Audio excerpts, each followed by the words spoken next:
Bismillahirrahmanirrahim. Assalamu alaikum. Welcome to Pass Education System, largest online institute in Pakistan for your online entry-test preparations. This is me Taimur and I hope you all are doing well. अल्लाह पाक से दुआ है कि आप सबका ई cat बहुत अच्छा हो, बहुत बेहतरीन हो, बहुत अच्छे तरीके से आप लोग एक स्केजुअल वे के साथ अपने ई कैट की प्रिपरेशंस करो। अगर आप लोग अपना यूईटी का E CAT first combined entry test first for your 2025 admissions देने जा रहे हो या आप लोगों ने अपना ई कैट सेकंड देना है तो लाजमी तौर पे हमारी इन तमाम वीडियोस को देखते रहें। अपने दोस्तों के साथ अपने फ्रेंड सर्कल के साथ लाजमी तौर पे हमारी वीडियोस को शेयर करें। जो भी यूईटी ई कैट के अंदर अपीयर होने जा रहा है लाजमी तौर पे ये आप लोगों के ऊपर रिस्पॉन्सिबिलिटी है कि आप लोगों ने इन तमाम वीडियोस को उन तक पहुंचाना है ताकि आप लोग खुद भी इसको देखें और आगे भी इसको आप लोग पहुंचाएं ताकि मैक्सिमम लोगों का फायदा हो सके। तो यूईटी ई कैट के ऊपर सबसे पहले पास एजुकेशन सिस्टम आप लोगों के लिए 2025 के कैंडिडेट्स के लिए सीरीज लेके आया है जिसमें आप लोगों को तमाम यूईटी के सब्जेक्ट्स की तैयारी करवाई जा रही है। तो हमारे एक चैनल को यूट्यूब चैनल को सब्सक्राइब कर लें और साथ में व्हाट्सएप चैनल का लिंक आप लोगों को नजर आ रहा होगा उसको भी जाके फॉलो कर लें। तो इसके अंदर आप लोगों को तमाम सब्जेक्ट्स चाहे आप लोगों का कम्बिनेशन है फिजिक्स का केमिस्ट्री का मैथ का इंग्लिश का या आप लोगों का कम्बिनेशन है फिजिक्स का कंप्यूटर साइंस का मैथ का इंग्लिश का या आप प्री मेडिकल के हो फिजिक्स का है आप लोगों का या आप लोगों का साथ इंग्लिश है साथ में बायो है और साथ में आप लोगों का केमिस्ट्री है। तो आप लोगों के लिए तमाम के तमाम कंटेंट लेके आ भी रहे हैं और आगे भी लेके आते रहेंगे इंशाल्लाह ताला आप लोगों की बेहतरीन तैयारी करवा देंगे। इससे पहले आज हम डिस्कस करेंगे यूईटी ई कैट फिजिक्स का एक पूरा पेपर पेपर नंबर 7। और पेपर नंबर 7 की तरफ जाने से पहले एक अनाउंसमेंट दे दूं कि इससे पहले मैं आप लोगों को फिजिक्स के 6 पेपर्स सॉल्व करवा चुका हूं। उन 6 पेपर में मैंने आपको 30 एमसीक्यूज करवाए हैं। तो लाजमी तौर पर उन 30 एमसीक्यूज को भी जाके आप लोग देखें, उन तमाम एमसीक्यूज को सुने, उन तमाम चीजों को नोट डाउन कर लें, अपना होमवर्क करें। अब आपका होमवर्क क्या होगा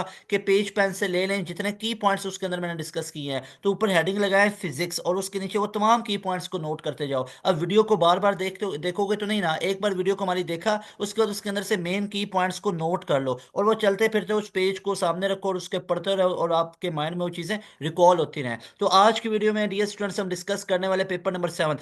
सबसे पहले most authentic solution, most authentic videos, most authentic और रेलिवेंट चीजें पास एजुकेशन सिस्टम आप लोगों के लिए लेके आ रहा होता है। यहाँ पे देख सकते हो 6 पेपर अब तक मैं सॉल्व करवा रहा हूँ और उसके बाद फिर ये है कि आप लोगों को मैथ के मैंने करवाए हैं 3-4 पेपर्स और साथ में यूईटी ई कैट मैथ के ऑल पास पेपर भी करवा चुका हूँ जितने 2020 से पहले पहले आए थे। तो वो वीडियो भी नहीं देखी तो आप लोगों ने अभी तक फिर क्या देखा हुआ है? आप लोग जाके उसको देखो। अगर आपने वो वीडियो नहीं देखी तो आपने यूईटी ई कैट का और क्या कुछ देखा हुआ है? तो फिर तो आप बहुत मतलब एक लैग कर रहे हो ना। तो जाके वो देखो वीडियो जिसके अंदर मैंने 2020 से पहले यूईटी ई कैट के मैथ के तमाम पास पेपर को सॉल्व करवाया है। हमारी रीसेंट वीडियोस में जाओगे आपको नजर आ जाएगा 2 घंटा 36 मिनट के करीब करीब वो वीडियो है मैथ के रिलेटेड। उसको पूरा देखो, 2020 से पहले सारे पास पेपर करवाए हैं। उसके बाद जो 6 पेपर फिजिक्स के करवा चुका हूँ उसको जाके लाजमी देखो। आज 7वां पेपर की भी पूरी वीडियो देखो। और इसके अलावा आप लोगों के लिए इंग्लिश के रिलेटेड चीजें लेके आ रहे हैं। इसके अलावा आप लोगों के लिए और जितनी हम टाइम मैनेजमेंट के बारे में और जितनी चीजें यूटी के बारे में लेके आ रहे हैं हमारी एक एक वीडियो को लाजमी तौर पर देखो। अगर आप लोगों ने यूटी के ई कैट के अंदर 350 प्लस को जाना है, आप लोगों ने 300 प्लस को जाना है, आप लोगों ने 250 प्लस को जाना है अपने कैलिबर के मुताबिक, आप लोग इन तमाम मार्क्स के अंदर लाई करोगे इंशाल्लाह और इस पे एडमिशन हो जाते होते हैं। तो लाजमी तौर पे हमारे इन तमाम वीडियोस को देखें। और डियर स्टूडेंट्स आप लोगों के लिए इतनी ज़्यादा एफर्ट्स कर रहे हैं तो आप लोगों ने ये ऊपर स्क्रीन पे नंबर आप लोगों को शो हो रहा होगा इस नंबर पे, और यहाँ पे भी ऐड कर देता हूँ, इस नंबर को आप लोगों ने सेव कर लेना है और अपने मार्क्स को आप लोगों ने इस नंबर पे शेयर करना है। अपने मार्क्स लाजमी तौर पे हमारे साथ आप लोगों ने शेयर करने हैं और मार्क्स आप लोगों ने जितने भी हैं आपके 200 है 180 है 250 है 300 है 300 प्लस है टॉप करके आप लोगों ने इंशाल्लाह ताला दिखाना है। तो अब विदाउट डिलेइंग एनी टाइम हम फर्दर हम यहाँ पे पेपर को सॉल्व कर लेते हैं। तो नंबर 1 हमारे पास एमसीक्यूज आ रहा है विच इज कि 1 light year is equal to. इस क्वेश्चन को मैं बार बार आप लोगों को बताता हूँ कि यहाँ से ई कैट ने 3 से 4 दफा क्वेश्चन डिफरेंट वेरिएशंस में पूछा हुआ है।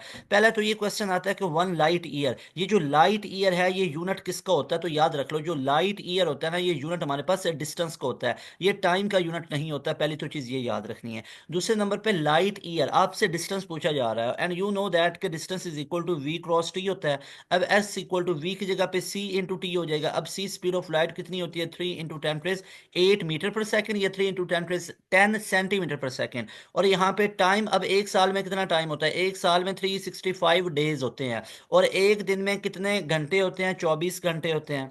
एक दिन में 24 घंटे हैं, और एक घंटे में 60 मिनट्स हैं, और एक मिनट में 60 सेकंड्स हैं। तो इन सब को मल्टीप्लाई करोगे, you will get 9.5 into 10⁻15 metre. अच्छा, ये इतना फेमस क्वेश्चन है ना कि इसको आप डायरेक्ट याद रख लो। अब बजाय इसकी कैलकुलेशंस करोगे कैलकुलेटर पे, 60 इंटू 60 करो 3600, 3600 को 24 से करोगे 8640, तो इसको 365 से करोगे। तो मतलब अब लेंथी काम है ना, लेंथी काम है। वैसे तो मतलब आप लोगों को भी पता होना चाहिए इन तमाम चीज़ों के बारे में। फॉर एग्जाम्पल, अब यहाँ पे आप 60 को, फॉर एग्जाम्पल आप लोग यहाँ पे क्या करते हो, आप लोग 60 से मल्टीप्लाई करते हो, आपके पास कितना आ गया, इसका आंसर 3600 आ गया।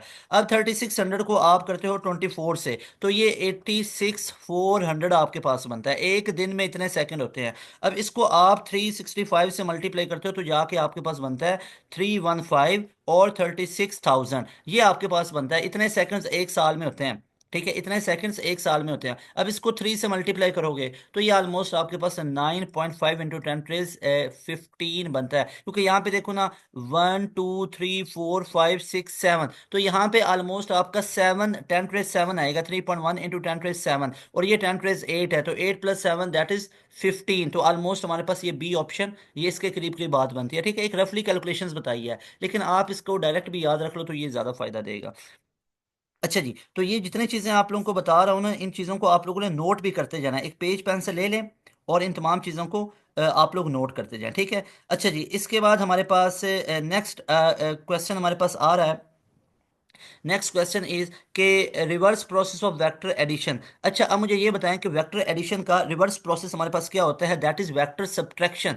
यानी वेक्टर एडिशन का रिवर्स प्रोसेस क्या होता है, that is vector subtraction. Addition करना और वेक्टर को सब्ट्रैक्ट करना। लेकिन एक चीज याद रखिएगा, वेक्टर को जो ऐड किया जाता है वो ऐड भी किया जाता है हेड टू टेल रूल से। हेड टू टेल रूल से उसको किया जाता है। अब हेड टू टेल रूल क्या कहता है, वो ये कहता है अगर आपके पास दो वेक्टर्स हैं, ए ये वेक्टर है और बी वेक्टर आप लोगों के पास फॉर एग्जांपल ये है, इन दोनों वेक्टर्स को ऐड करना है, तो पहले के हेड पे दूसरे की टेल लगाओ, और फिर रिजल्टेंट के लिए पहले की टेल को लास्ट के हेड से जोड़ दो, तो ये रिजल्टेंट आ जाएगा, that will be A vector plus B vector. ठीक है। अगर आपने सब्ट्रैक्ट करना है, जैसे A vector minus B vector करना है, ये तो हमने क्या किया, ये तो हमने ए प्लस बी को फाइंड आउट किया ना। अगर ए माइनस बी है तो जिसके साथ माइनस आ रहा है उसका डायरेक्शन चेंज करो, तो ये बी का डायरेक्शन मैंने ऐसे कर दिया, तो ये माइनस बी वेक्टर बन गया। अब ए वेक्टर तो ऐसा ही आएगा हमारे पास, लेकिन बी वेक्टर अब नीचे की तरफ आएगा। और रिजल्टेंट ले आने के लिए कि दोबारा हम पहले की टेल को आखिरी के हेड से जोड़ेंगे, तो रिजल्टेंट यहाँ पे बनेगा वो हमारे पास ए माइनस बी में बनेगा। Got it. तो ये हमारे पास जो वेक्टर था दैट वाज बी वेक्टर। ठीक है, अब ये माइनस बी बन चुका हुआ है। अच्छा जी, उसके बाद नेक्स्ट क्वेश्चन की तरफ मूव करें, तो हमारे पास नेक्स्ट क्वेश्चन है, when a ball moves from and reaches to its maximum height. याद रखिएगा, जब मैक्सिमम हाइट की बात की जाती है ना, तो वहां पे फाइनल वेलोसिटी हमारे पास जीरो हो जाती है। That is not exactly having zero value, but उसको अप्रोक्सीमेटली जीरो ही काउंट किया जाता है फिजिक्स के अंदर। इन 3 second what is it's initial velocity. अब आपको जब भी दो वेलोसिटीज का पूछा जाए ना, जैसे फाइनल वेलोसिटी जीरो है और इनिशियल पूछी जा रही है, तो आप लोगों के पास एक ही हल है, या तो इक्वेशन फर्स्ट लगा लो या थर्ड लगा लो। थर्ड में तो डिस्टेंस आता है, 2s = v f² - v² distance तो नहीं है, तो यहाँ पे फर्स्ट इक्वेशन की तरफ जाएंगे, that is v f = vi+at।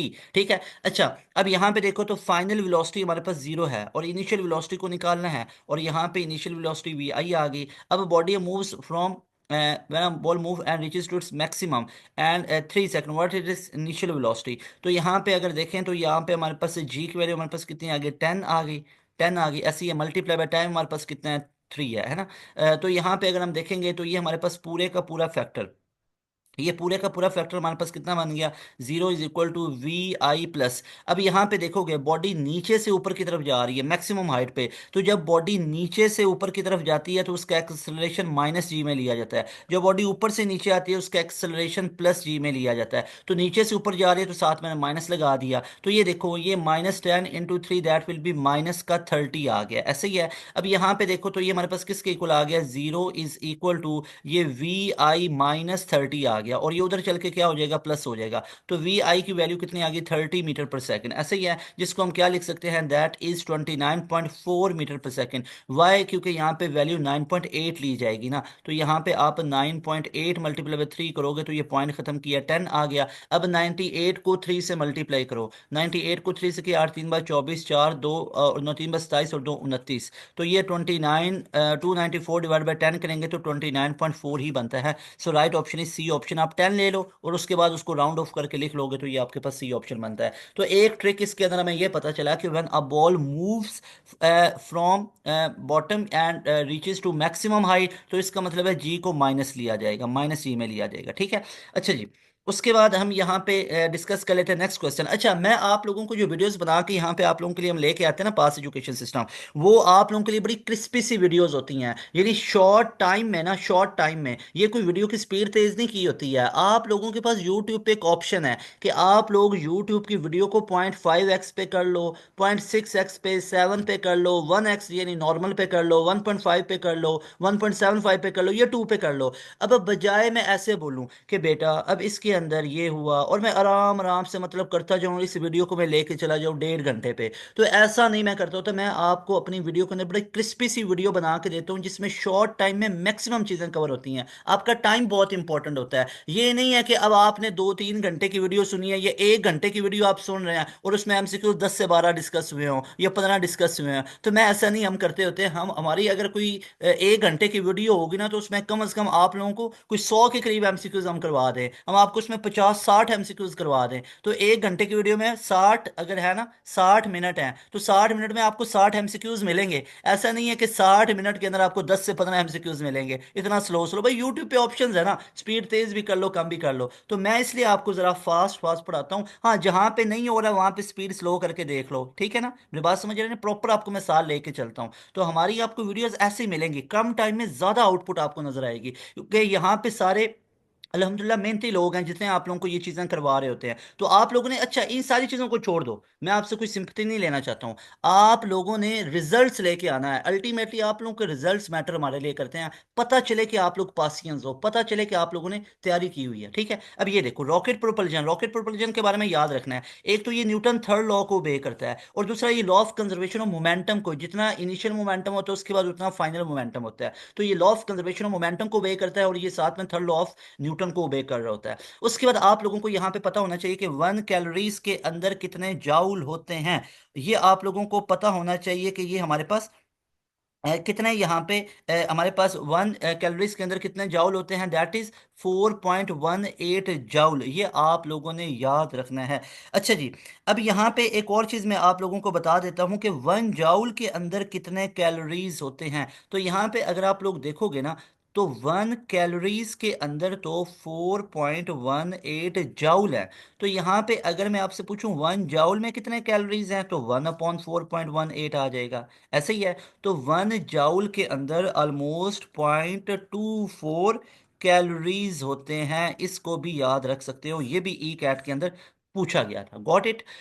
उसके बाद नेक्स्ट क्वेश्चन है हमारे पास, नेक्स्ट क्वेश्चन है, if a body 2 kg moves vertically 2 metre, then the work done is. तो यहाँ पे देखिएगा वर्क डन हमारे पास क्या है, that is F dot D. अब यहाँ पे फोर्स हमारे पास नहीं है, तो उसको हम क्या लिख लेंगे, mgd।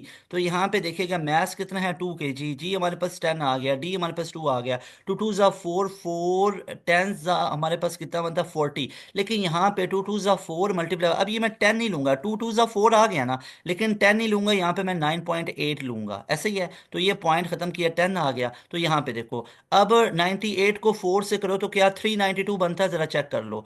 98 को 4 से करें तो वैसे 392 बनता है, आप चेक कर लें। 4 8 बार 32, 2 3, 4 9 बार 36 और 3 39, तो 392 ही बना ना। इसको अब 10 पे डिवाइड करो तो 39.2 बना, और वर्क निकाला है तो साथ जाऊल आएगा, तो right option will be alpha option. तो यहाँ पे दोबारा देखेंगे इस क्वेश्चन को, W is equal to F dot D, यानी एफ डी है ना, एफ की जगह पे एम जी प्लेस किया, क्यों क्यों क्यों, क्योंकि यहाँ पे मैस गिवन है और यहाँ पे हमें फोर्स गिवन नहीं है। एम की जगह 2 kg पुट किया, जी की जगह मैंने 10 पुट किया, और डी की जगह मैंने 2 पुट किया। लेकिन मैंने देखा तो यहाँ पे 40 वाला कोई आंसर नहीं बन रहा था, 2 2 ज़ा 4, 4 10 ज़ा 40, 40 नहीं बन रहा था यहाँ पे। यहाँ पे 39 पॉइंट समथिंग था। तो इसके लिए मैंने क्या किया, इसकी जी की वैल्यू को मैंने 10 की बजाय 9.8 यूज किया। पहले 10 ही लेके करना है, 10 लेके करेंगे तो अप्रोक्सीमेटली आंसर जल्दी भी आ जाएगा और आसान, और उसके करीब करीब फिर आप पहुंच जाते होते हो, ठीक है।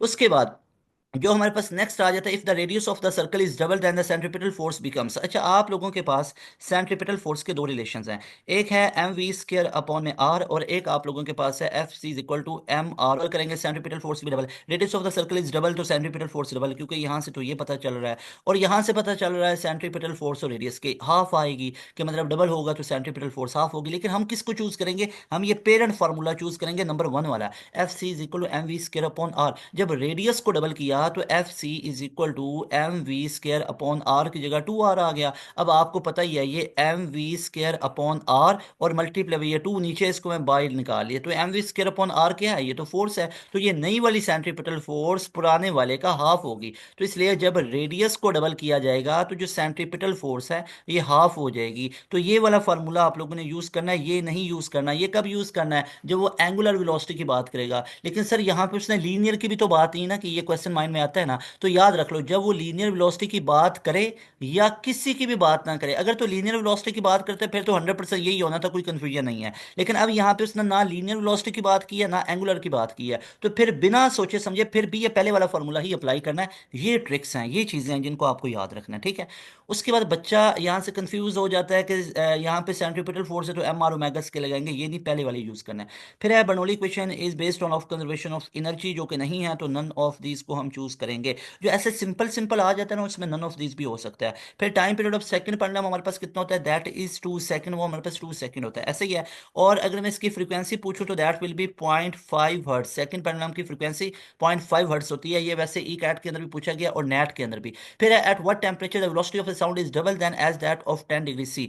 तो ये हमारे पास क्वेश्चन कंप्लीट नहीं है, तो यहाँ पे याद रखना है दो तीन चीज़ें बता देता हूँ, कि जो हमारे पास स्पीड ऑफ साउंड होती है, स्पीड ऑफ साउंड याद रख लो, स्पीड ऑफ साउंड सबसे ज़्यादा मैक्सिमम किस में होती है, सॉलिड्स में, सॉलिड्स में सबसे ज़्यादा होती है, याद रख लो। और स्पीड ऑफ साउंड टेम्परेचर पे डिपेंड करती है, टेम्परेचर पे डिपेंड करती है। उसके बाद the range of visible, visible के लिए एक आपने पैटर्न याद रखना है, दैट इज विब ग्योर। ये वाला पैटर्न पूरा याद रखना है, ये हमारे पास है विब ग्योर। ठीक है, अब इसके अंदर कुछ चीजों को याद रख लें, यहाँ पे violet, indigo, blue, green, yellow, orange, red, याद रख लो। अगर इस डायरेक्शन में जाओगे तो लैम्डा बढ़ेगी, फ्रीक्वेंसी कम होगी, एनर्जी भी कम होगी। इस डायरेक्शन में जाओगे तो लैम्डा कम होगी, फ्रीक्वेंसी ज्यादा होगी, एनर्जी ज्यादा होगी। तो वॉयलेट के पीछे अल्ट्रा वॉयलेट आता है, तो अल्ट्रा वॉयलेट की एनर्जी सबसे ज्यादा होती है वॉयलेट से भी और फ्रीक्वेंसी भी, लेकिन वेवलेंथ इसकी सबसे शॉर्टेस्ट होती है। पेपर में एक क्वेश्चन आया हुआ था कि which of the following has shortest wavelength, तो मुझे बताओ शॉर्टेस्ट वेवलेंथ किसकी होगी।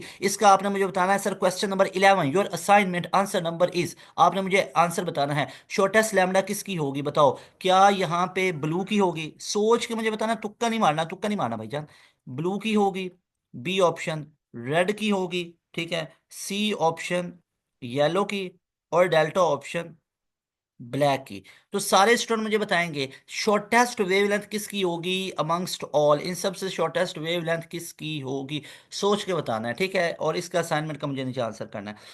फिर है when the wave number of light is इतना then its wavelength will be, wave number हमारे पास होते हैं number of waves per unit length, याद रख लो। वेव नंबर की डेफिनेशन 2024 के पेपर के अंदर भी पूछी हुई थी, ई कैट के अंदर। वेव नंबर हमारे पास क्या होता है, दैट इज वी बार। इसे कहते हैं number of waves, number of waves per unit length, पर यूनिट लेंथ, इसको आप लोगों ने याद रखना है। ये number of waves per unit length हमारे पास होती हैं, और ये वी बार हमारे पास होता है 1 अपॉन में लैम्डा। तो यहाँ पे देखो तो हमारे पास लैम्डा तो नहीं गिवन, उसने पूछी हुई है, तो लैम्डा निकालनी है, वेव नंबर गिवन है, तो लैम्डा किसके इक्वल आ जाएगा, 1 अपॉन वी बार के। अब वी बार हमारे पास कितना है, 1 अपॉन में 5 इंटू 10 6 है, 10 6 है। तो ये ऊपर जाएगा तो क्या ये 0.2 इंटू 10 - 6 बनेगा, बिल्कुल बनेगा। तो ये आपको कहीं पे ऑप्शन नजर आ रहा है, बिल्कुल। ये देखो, इसको मैं 2 करूंगा तो लेफ्ट टू राइट तो ये -7 हो जाएगा ना, ये -7 हो जाएगा। अगर पॉइंट राइट टू लेफ्ट जाए तो प्लस में पावर्स आती हैं, लेफ्ट टू राइट जाएगा तो माइनस में आएगा। तो ये 2.0 इंटू 10 - 6 के बजाय -7 हो जाएगा ना। So right option will be C option, 2 into 10 - -7। लेकिन वेव लेंथ है तो साथ मीटर भी आना चाहिए था, ठीक है, यहाँ पे मीटर भी आना चाहिए था, तो ये आप लोग इसको करेक्ट कर सकते हो। ठीक है, उसके बाद नेक्स्ट है कि least distance of distinct vision. ठीक है ना, ये समझ आएगी, ये 10 + 6 है ना, तो ये जब ऊपर जाएगी तो -6 में आ जाएगी। ठीक है, उसके बाद least distance of distinct vision 25 centimetre होता है, यानी 25 सेंटीमीटर तक हम चीज़ों को क्लियर कट देख सकते हैं। ठीक है, अगर 25 सेंटीमीटर से ज़्यादा क्लोज आंख के करोगे, मिसाल के तौर पे यहाँ पे आई है ना, और आई से कितने डिस्टेंस पे रखनी है कोई चीज, 25 सेंटीमीटर, तो इसको क्लियर कर देख सकते हैं। अगर 25 से ज्यादा करीब आंखें लेके आ जाओगे ना, तो आपको पता है चीज ब्लर हो जाती है। या 25 से दूर लेके जाओगे, सर मैं तो तब भी सही देख सकता हूँ, सारे ही तब भी सही देख सकते हैं, लेकिन फुल क्लियर कट जिसको 100/100 बोलेंगे ना, वो 25 सेंटीमीटर है, कि 25 सेंटीमीटर पे फुल क्लियर हम देख सकते हैं। उससे करीब करेंगे तो भी चीज ब्लर हो जाती है, दूर करेंगे तो भी थोड़ा सा फर्क आता है, जो कि हम इतना ज्यादा डिटेक्ट नहीं कर पाते, फील नहीं होता है। लेकिन लीस्ट डिस्टेंस ऑफ डिस्टिंक्ट भी है, तो वो हमारे पास 25 सेंटीमीटर है। उसके बाद है, और उसके बाद जो 25 सेंटीमीटर पे फुल चीजों को आप लोग 100% क्लियर कर देख सकते हो। फिर है, if the distance is double between two charges the coulomb force will become. अब आप लोगों को पता ही है कि जो कूलम फोर्स है ये हमारे पास होती है K Q1 Q2 अपॉन में R स्क्वायर। अब वो कह रहा है distance between charges is double, अब डिस्टेंस को डबल किया गया, चलो कर लेते हैं double. F = K Q1 Q2 upon में R की जगह पर मैंने 2R कर दिया, ऊपर स्क्वायर भी तो है ना, तो हमारे पास कूलम फोर्स कितनी बन गई, that will B K Q1 Q2 upon में 4R स्क्वायर। क्या मैं इसको ऐसे लिख सकता हूँ, F = K Q1 Q2 upon में R स्क्वायर, और जो नीचे 4 है इसको मैं बाहर निकाल के ऐसे लिख सकता हूँ। अब जरा मुझे सोच के बताओ, आपके पास ये पूरे का पूरा क्या इसके इक्वल नहीं आ रहा है, बिल्कुल आ रहा है, तो क्या मैं ऐसे लिख सकता हूँ कि ये हमारे पास जो नई कूलम फोर्स बनी, ये पहले वाला तो उसके इक्वल, फोर्स के इक्वल ही है, और नीचे हमारे पास 4 आ गया, तो नई वाली कूलम फोर्स पहले वाले का 4 टाइम होगी। और ये क्या कम हुई या ज्यादा हुई, भाई नीचे 4 आ रहा है तो इस फोर्स को डिवाइड किया गया 4 पे, तो मतलब रिड्यूस बाई 4 टाइम। 4 टाइम्स नहीं होगी बल्कि रिड्यूस बाई 4 टाइम्स होगी। मान लो अगर यहाँ पे एक ऑप्शन होता ना 4 टाइम्स, तो वो भी नहीं होना था, रिड्यूस आना था, या होता ना इंक्रीज बाई 4 टाइम, तो वो भी नहीं होना था। ये अगर होना डिक्रीज 4 टाइम तो भी ठीक है, ये रिड्यूस 4 टाइम ये भी ठीक है, ये अगर आ जाए ना बिकम्स 1/4 तो वो भी ठीक है, 1/4 ही होगी ना, 1/4। ठीक है, इसको हम ऐसे भी तो लिख सकते हैं ना, F × 1/4, ऐसे भी तो लिख सकते हो, तो इसका तो यही मतलब है कि becomes 1/4। I hope you got this question. Next question हमारे पास आ रहा है जो यूईटी के अंदर पूछा गया, दैट वन इज के टू रजिस्टर 6 ओहम के each in parallel 3 ohm connected in series. तो यहाँ पे क्या पूछ रहा है कि two resistor 6 ohm are in parallel and third is in series, तो दो पैरेलल के अंदर है, ठीक है, पैरेलल में, और तीसरा इनके साथ सीरीज में। तो देखो पैरेलल के लिए 1+1/6 + 1/6 आ जाएगा, तो 1/R इक्विवेलेंट ऐसे ही निकलेगी ना, तो ये हमारे पास कितना बन गया, 2 × 1/6, ऐसे ही है। तो 1/3 आ गया, तो R इक्विवेलेंस कितनी आ गई, 3 आ गई, ऐसे ही है। तो ये 1/3 आएगा ना, लेकिन जब इसको उल्टा करेंगे, ये तो 1/R इक्विवेलेंट है, जब R इक्विवेलेंट करेंगे तो ये 3 ऊपर चला जाएगा ना। और एक तीसरा इसके साथ पैरेलल में है, तो इन दोनों का आंसर, ये नहीं हुआ क्या था, हुआ कुछ ऐसे था, ये कंडीशन थी हमारे पास, ठीक है ना, कि दो पैरेलल में है, एक के रेजिस्टेंस 6 ओम 6 ओम, इन दोनों को मैंने हल किया तो इन दोनों का आंसर कितना आया, 3 आया, 3 ओम। और आगे भी एक 3 ओम का सीरीज में है, तो 3 + 3 सीरीज में तो सिंपल ऐड किया जाता है, 3 + 3 कितना हो जाता है, 6 हो जाता है। So right option will be delta option. 7 ohm भी आना चाहिए, सबके साथ, सबके साथ ओहम आना चाहिए। अच्छा जी, बहरल ना भी हो तो कोई बात नहीं, आपको पता है यूनिट रेजिस्टेंस है तो सेम ही होगा ओहम, लेकिन याद रखिएगा अगर यहाँ पे एक ऑप्शन होता ना 6 और एक होता 6 ओहम, तो आपने 6 ओहम वाले को चूज करना, इस चीज का भी ख्याल रखिएगा।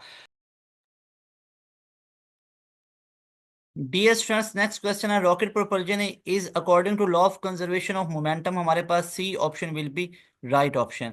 उसके बाद नेक्स्ट क्वेश्चन है, the force F expense by conductor of length L carrying conductor when placed in uniform magnetic field B is given by the relation F = I L B। तो F = I L × B के मुताबिक इसके ऊपर force लगती है। याद रखिएगा दो फोर्सेज हैं, एक है F = I L × B, और दूसरी फोर्स है हमारे पास F = Q × V × B। तो याद रखिएगा ये फोर्स ऑन कंडक्टर है, ये फोर्स ऑन कंडक्टर है, करंट कैरिंग कंडक्टर, और ये फोर्स ऑन मूविंग चार्ज है, ये फोर्स ऑन मूविंग चार्ज है। इस चीज को याद रखिएगा आप लोग, ठीक है, ये force on current carrying conductor और ये फोर्स ऑन मूविंग चार्ज, इस चीज को आप लोगों ने याद रखना है। उसके बाद है हमारे पास चोक इज यूज, चोक को हम किसके लिए यूज करते हैं, इंक्रीज वोल्टेज करने के लिए या डिक्रीज वोल्टेज करने के लिए, या हमारे पास नन ऑफ दीज, तो यहाँ पे याद रखिएगा, तो जो हमारे पास चोक होती है ना, इसको हम बेसिकली यूज करते हैं कहीं पे भी अगर हम लोगों ने डीसी डायरेक्ट करंट या फ्रीक्वेंसी या एसी उसके इलेक्ट्रिकल सर्किट को हमने ऑल्टर करना हो, अगर हमने चेंज करना हो, ठीक है, तो उसके लिए हम यूज करते हैं। तो इंडक्टिव कॉइल जो होती है ना बेसिकली, उसी को हम क्या बोलते होते हैं, उसी को हम सर्किट उसी को हम चोक बोलते होते हैं। तो क्या इंक्रीज करंट करता है, डिक्रीज वोल्टेज करता है, या लिमिट करंट करता है, या नन ऑफ दीज। तो चोक बेसिकली हम यूज किस किस के लिए करते हैं, ये आप लोग यहाँ पे याद रख लो। तो चोक को हम यूज करते हैं अगर हमारे पास हाई फ्रीक्वेंसीज हैं, हाई फ्रीक्वेंसीज उनको ब्लॉक करने के लिए, ठीक है।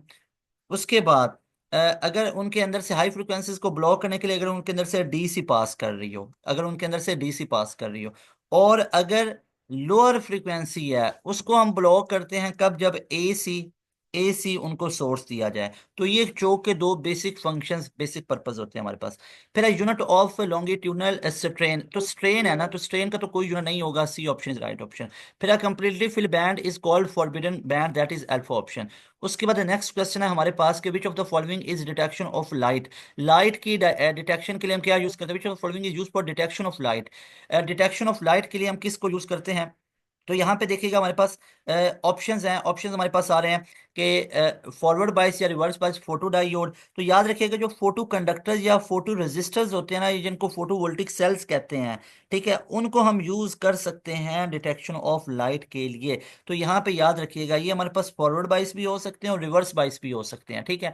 तो डिटेक्शन ऑफ लाइट के लिए हम किसको यूज कर सकते हैं, फोटो डायोड को, फोटो डायोड को, या फोटो वोल्टिक सेल को, फोटो वोल्टिक सेल को यूज कर सकते हैं, या फोटो रेजिस्टर्स को, ठीक है, फोटो रेजिस्टर्स को भी, इन तमाम को हम यूज कर सकते हैं डिटेक्शन ऑफ लाइट के लिए। उसके बाद नेक्स्ट क्वेश्चन है हमारे पास, question number 23, in the neutron to nucleon ratio is, in the neutron to nucleon. अच्छा, अब ये यूरेनियम की बात हो रही है, ठीक है। यूरेनियम होता है हमारे पास से 92 to 35 वाला लिया गया, ठीक है, ये मैं कंप्लीट करके दे देता हूँ। यूरेनियम 92 और 235 है, ठीक है। तो यहाँ पे देखेंगे तो हमारे पास जो क्या करें, न्यूट्रॉन टू न्यूक्लियन। अब न्यूक्लियन के अंदर तो एटॉमिक मास आ जाता है ना, प्रोटॉन। तो न्यूट्रॉन टू न्यूक्लियन, न्यूक्लियन नीचे आ रहा, मतलब 235 नीचे आना चाहिए। तो यहाँ पे 235 नीचे नहीं है और बाकी सब में है। और अगर मैं बात करूँ न्यूट्रॉन्स कैसे निकलेंगे, 235 में से 92 को माइनस कर दें, तीन, तीन, और यहाँ पे 13 में से ये गया तो 4, ऐसे ही है, और यहाँ पे 1, तो 143। तो न्यूट्रॉन पहले आएंगे, 143 डिवाइड बाई न्यूक्लियन आएगा, दैट इज 235। तो 143/235 कहाँ पे है, that is in alpha option, that will be right option. उसके बाद नेक्स्ट क्वेश्चन है हमारे पास, डियर स्टूडेंट्स, नेक्स्ट क्वेश्चन के अंदर हमसे बात की जा रही है कि if the intensity and frequency of the light is double the emission of electron is. अब यहाँ पे याद रखिएगा वो डबल हो जाएगी कैसे, जो एमिशन ऑफ इलेक्ट्रॉन है ये सिर्फ इंटेंसिटी पर डिपेंड करता है, क्योंकि इंटेंसिटी आपको बताती है नंबर ऑफ इलेक्ट्रॉन्स को, नंबर ऑफ इलेक्ट्रॉन्स या नंबर ऑफ फोटॉन्स को, इंटेंसिटी है ना, तो ये बेसिकली नंबर ऑफ फोटॉन्स को बताती है। तो अगर तो इंटेंसिटी को डबल किया गया तो नंबर ऑफ फोटॉन्स ज्यादा पड़ेंगे, तो इलेक्ट्रॉन्स भी इजेक्ट ज्यादा होंगे। फ्रीक्वेंसी का कोई इफेक्ट नहीं होता इजेक्शन ऑफ इलेक्ट्रॉन पे या एमिशन ऑफ इलेक्ट्रॉन से। Note my word, note my word, कि अगर आप इंटेंसिटी की बात करें ना, तो इंटेंसिटी बेसिकली डायरेक्टली प्रोपोर्शनल है एमिशन ऑफ इलेक्ट्रॉन, या एमिशन को आप इजेक्शन ऑफ इलेक्ट्रॉन भी कह सकते हो। तो इजेक्शन या एमिशन ऑफ इलेक्ट्रॉन के डायरेक्टली प्रोपोर्शनल, लेकिन frequency having no effect, frequency has no effect, no effect किस पे, इजेक्शन ऑफ इलेक्ट्रॉन या एमिशन। भाई फ्रीक्वेंसी देखो ना, चाहे वेव तेजी से आके लगे या स्लो स्लो लगे, फ्रीक्वेंसी चाहे तो तेज, फ्रीक्वेंसी यही है ना, number of lines passing through a point. तो ये नहीं, या तो एक ये फ्रीक्वेंसी है, एक तेज तेज है और एक स्लो स्लो है। तो भाई पढ़ेंगे तो फोटोन तो उतने ही पढ़ेंगे ना फ्रीक्वेंसी में, चाहे दो फोटोन है, चाहे तेज पढ़ें या स्लो पढ़ें। तो भाई इंटेंसिटी आपको नंबर ऑफ फोटोन्स को बताती है ना। चाहे अब मिसाल के तौर पे आप इसको ऐसे समझो, दो फोटोन है आपके पास, दो फोटोन तेजी से जाके मेटल पे पड़े या स्लो स्लो पड़े, तो पड़े तो दो फोटोन है ना, चाहे वो तेजी से पढ़ रहे हैं, जल्दी पढ़ रहे हैं, या लेट पढ़ रहे हैं। तो टोटल कितने फोटॉन्स पड़े हैं उसके ऊपर, दो पड़े हैं, तो उसके मुताबिक इलेक्ट्रॉन निकलेंगे। लेकिन अगर हम मानो एक दफा चार इलेक्ट्रॉन, चार फोटोन पड़े और एक दफा दो फोटोन पड़े, तो इलेक्ट्रॉन किस में निकलेंगे, चार वाले में। क्यों? क्योंकि अब इसकी इंटेंसिटी ज्यादा है। तो number of photons basically intensity को बताया जाता है, और इंटेंसिटी का फर्क पड़ता है एमिशन ऑफ इलेक्ट्रॉन के डायरेक्टली प्रोपोर्शनल है, लेकिन फ्रीक्वेंसी का कोई इफेक्ट नहीं पड़ता है। उसके बाद नेक्स्ट क्वेश्चन हमारे पास आ जाता है, which is when effective value of current is 10, what is the peak value. अब यहाँ पे देखो हमारे पास पीक वैल्यू को पूछा जा रहा है, यानी वी नॉट को हमसे पूछा जा रहा है। एज यू नो दैट के आर एम एस हमारे पास किसके इक्वल होता है, वी नॉट अपॉन में स्क्वायर रूट 2 होता है। तो यहाँ पे देखोगे तो V naught is equal to V R M S multiply by square root 2। तो वी नॉट पीक वैल्यू पूछी जा रही है, इफेक्टिव वैल्यू कितनी है, 10 है। तो ये 10 मल्टीप्लाई बाई स्क्वायर रूट 2 किसके इक्वल होता है, 1.41 के इक्वल होता है। या आप लोगों को पता ही है, अब ये 1.41 है, इसको मैं क्या लिख सकता हूँ, मल्टीप्लाई बाय 1.41। अब यहां से आप इसको खत्म करेंगे तो ये हमारे पास कितना ऑलमोस्ट बन जाएगा, दैट विल बी 14.2। कैसे भला, यहाँ पे 1.4 ले लो, 10 ले लो, 10 10 से काटो तो ये हमारे पास ऑलमोस्ट 14.2 के करीब आ जाता है। देखो ना, यहाँ पे हमारे पास है V R M S, effective value को आर एम एस बोलते हैं, वी नॉट निकालना है। तो यहाँ पे इसको आप लोग ऐसे भी कर सकते हो कि हमारे पास ये, इसको इन दोनों को मल्टीप्लाई करवा दो। अब ये हमारे पास जब मल्टीप्लाई करवाया तो हमारे पास स्क्वायर रूट 2 किसके इक्वल होता है, 1.4 के इक्वल होता है। Multiply by R M S की वैल्यू 10 है, तो ये खत्म हुआ तो 10, तो 10 10 से खत्म हुआ तो ऑलमोस्ट हमारे पास कितना बनता है, 14.2 के करीब बनता है। तो ये delta option will be right option, ठीक है। अच्छा जी, उसके बाद हमारे पास नेक्स्ट क्वेश्चन है, विच इज के in diode the graph is drawn. Diodes के अंदर ग्राफ किस किस के दरमियान में ड्रॉ किया जाता है। अच्छा जी, यहाँ पे एक दो चीज़ें आप लोगों ने याद रखनी है कि हमारे पास जब भी डायोड्स की बात होगी ना, तो करंट और टाइम और वोल्टेज और रेजिस्टेंस और वोल्टेज और करंट के दरमियान में ग्राफ ड्रॉ किया जाता है, ठीक है। तो इंटेंसिटी वाला कोई हिसाब किताब नहीं होता है, तो इंटेंसिटी वाला नहीं होता। किस किस के दरमियान ग्राफ हो सकता है, करंट और टाइम के बीच में, करंट और टाइम, सर टाइम नहीं है, रूल आउट हो गया, ठीक है। और किसके दरमियान, वोल्टेज और रेजिस्टेंस के बीच में भी हो सकता है, ठीक है। ये डायोड्स की बात कर रहा हूँ। और वोल्टेज और करंट के बीच में भी हो सकता है। तो अब मुझे बताओ कौन सा ऑप्शन है यहाँ पे, वोल्टेज इंटेंसिटी, यहाँ पे इंटेंसिटी आ गया, ये भी गलत हो गया, डेल्टा भी नहीं, तो वोल्टेज एंड करंट है, बिल्कुल है। अगर मान लो यहाँ पे ऑप्शन होता वोल्टेज और रेजिस्टेंस, तो वो भी ठीक हो सकता था। अगर करंट और टाइम होता तो वो भी सही हो सकता था। तमाम चीजें बता रहा हूँ भाई, पेपर में जैसे भी पूछे कि ये हमारे पास डायोड्स में किस किस तरीके से आप लोग कर सकते हो, तो वो आप लोगों ने याद रखना है कि वो हम वोल्टेज और करंट के बीच में ग्राफ ड्रॉ करते हैं। फिर जो स्पीड ऑफ अर्थ अराउंड हमारे पास होता है, ये हमारे पास आप लोगों ने वैल्यू याद रखना है। ये हमारे पास जो वैल्यू होती है दैट इज 30,000 मीटर पर सेकेंड, ठीक है। जो स्पीड ऑफ अर्थ हमारे पास होती है ना अराउंड सन, तो ये हमारे पास कितनी होती है, दैट इज ऑलमोस्ट 30,000, ये हमारे पास 30,000 के करीब होती है। ये हमारे पास मीटर पर सेकंड में है, ठीक है। तो आप लोगों ने इस चीज़ को भी याद रख लेना है कि ये हमारे पास 30,000 मीटर पर सेकंड है। So beta option will be right option. Exact तो वैसे इतनी नहीं होती है, एग्जैक्ट तो मतलब ये होती है ना ऑलमोस्ट 29,784 मीटर पर सेकंड होती है, ठीक है। एग्जैक्ट इतनी होती है, तो इसको ऑलमोस्ट 29,700 है ना, तो इसको ऑलमोस्ट 30,000 लिख सकते हैं, ठीक है। So right option will be beta option, ठीक है। उसके बाद नेक्स्ट क्वेश्चन है हमारे पास कि V is equal R omega related question was asked. अच्छा, अब ई कैट के अंदर इसके रिलेटेड क्वेश्चन पूछा गया था, ठीक है। अब ये पूरा पेपर आपको एक सॉल्व करवा रहा हूँ यहाँ पे, V is equal R omega के रिलेटेड क्या क्या वेरिएशन आ सकती हैं। कि आपके पास जो वी अपॉन ओमेगा, यहाँ से आर को निकाला जा सकता है, रेडियस को निकाला जा सकता है, या आर और ओमेगा की वैल्यू दे के वी पूछा जा सकता है, या आप लोगों को वी और आर की वैल्यू दे के ओमेगा पूछा जा सकता है, ठीक है। तो वी आर की वैल्यू बता दी है, और V equal to R omega, इससे वी निकल सकता है, और ओमेगा निकालना हो तो वी अपॉन आर आ सकता है। तीनों चीजें याद रख लो। उसके बाद डियर स्टूडेंट्स, हमारे पास नेक्स्ट क्वेश्चन नंबर 29 आ जाता है कि स्मॉल पार्टी का parallel resistance shunt has used to convert galvanometer into ammeter. तो यहाँ पे तमाम बातें सुनो। आप लोग गैल्वानोमीटर को एमीटर में भी कन्वर्ट कर सकते हो, आप गैल्वानोमीटर को वोल्ट मीटर में भी कर सकते हो। एमीटर में कन्वर्ट करने के लिए गैल्वानोमीटर के साथ एक पैरेलल में रेजिस्टेंस लगाई जाती है, जिसको शंट रेजिस्टेंस कहते हैं, और शंट रेजिस्टेंस बहुत लो होती है, एमीटर की रेजिस्टेंस भी लो होती है। गैल्वानोमीटर के साथ पैरेलल में जो रेजिस्टेंस लगाते हैं वो शंट होती है, और पूरा फिर सर्किट क्या बन जाता है, एम मीटर बन जाता है। लेकिन एम मीटर को सर्किट में सीरीज में लगाया जाता है, लेकिन एम मीटर बनाने के लिए गैल्वानोमीटर के साथ जो रेजिस्टेंस लगाई जाती है वो पैरेलल में लगाई जाती है, जिसकी रेजिस्टेंस लो होती है। और एम मीटर बजाते खुद क्या लगता है, सर्किट में सीरीज में लगता है, इसका काम होता है करंट को मैयर करना।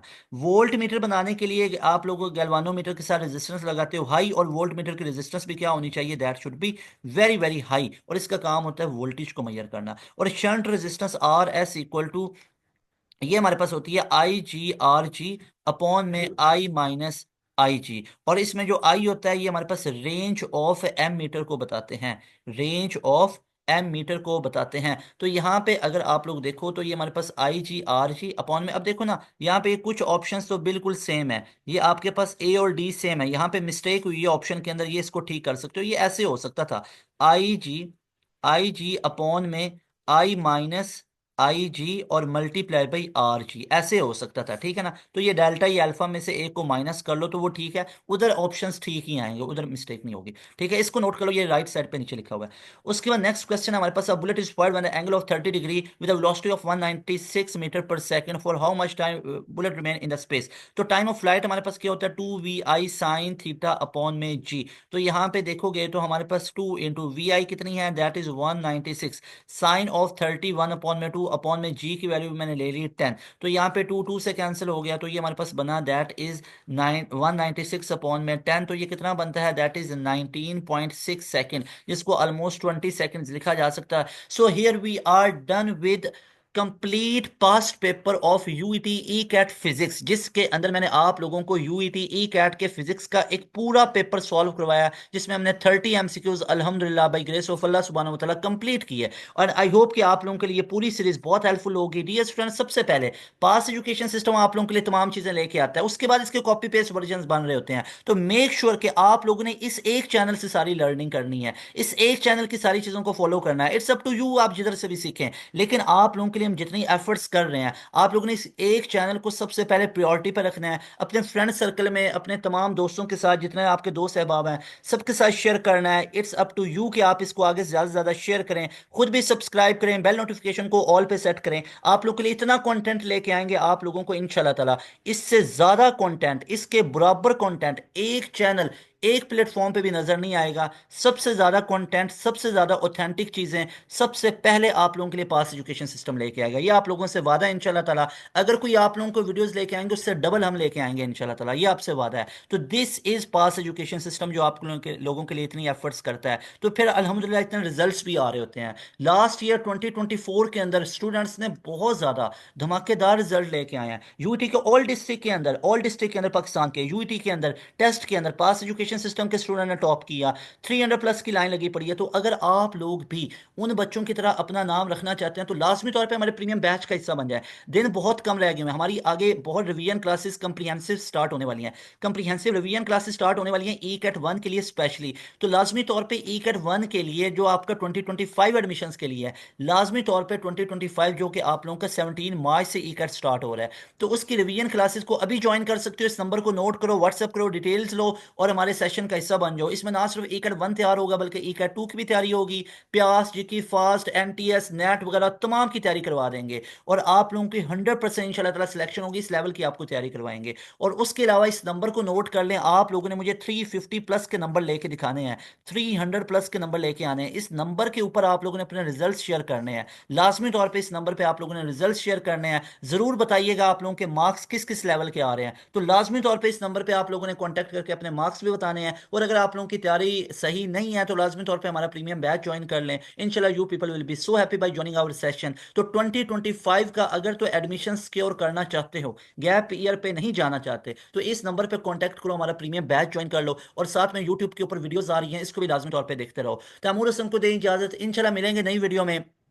और दुआ में याद रखिएगा, आप सबके लिए बहुत दुआएं। इस चैनल के साथ कनेक्टेड रहिएगा, इतनी यूटी की तैयारी करवा देंगे ना कि आप लोगों की तबीयत, आपकी रूह खुश हो जाएगी इंशाल्लाह। इतने इस लेवल की आपको तैयारी करवा देंगे। अस्सलाम वालेकुम, अल्लाह हाफिज, पाकिस्तान जिंदाबाद।